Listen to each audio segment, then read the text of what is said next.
একজন লিউকেমিয়া পেশেন্টের CT scan আমরা দেখছি, যিনি কেমোথেরাপি পেয়েছেন এবং নেক্সট কেমোথেরাপি প্ল্যান করা হয়েছে। তো এরকম ইমিউনোসাপ্রেস পেশেন্টের এই সিটি স্ক্যানে আমরা যখন উইদিন দ্য লিশন কোনো ব্ল্যাক এরিয়া পাবো, এই যেমন একটা ব্ল্যাক মার্কিং পাচ্ছি, তারপর এই যে এখানে আমরা ব্ল্যাক এরিয়া পাচ্ছি উইদিন দ্য লিশন, সেটাকে আমরা বলি যে হাইপোডেন্স সাইন। বিশেষ করে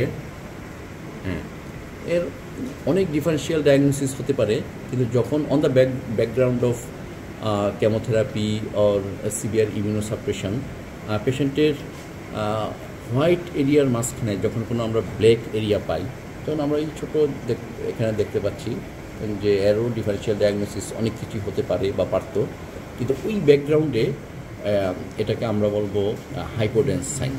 এবং হাইপোডেন্স সাইন ইন্ডিকেট করে ইনভেসিভ পালমোনারি অ্যাসপারগিলোসিস।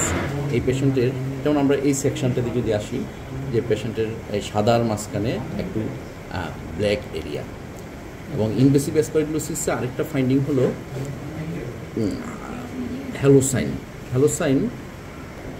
তো হ্যালোসাইন যেমন এখানে আমি যে মাঝখানে ব্ল্যাক পাচ্ছি, সাদার মাঝখানে, দিস ইজ হাইপোডেন্স সাইন। একই সঙ্গে একই পেশেন্টের আরেকটা সাইন থাকতে পারতো, যে হ্যালোসাইন।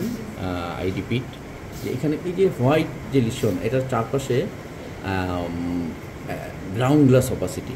এবং আমরা যদি খুব মাইনিউটলি দেখলে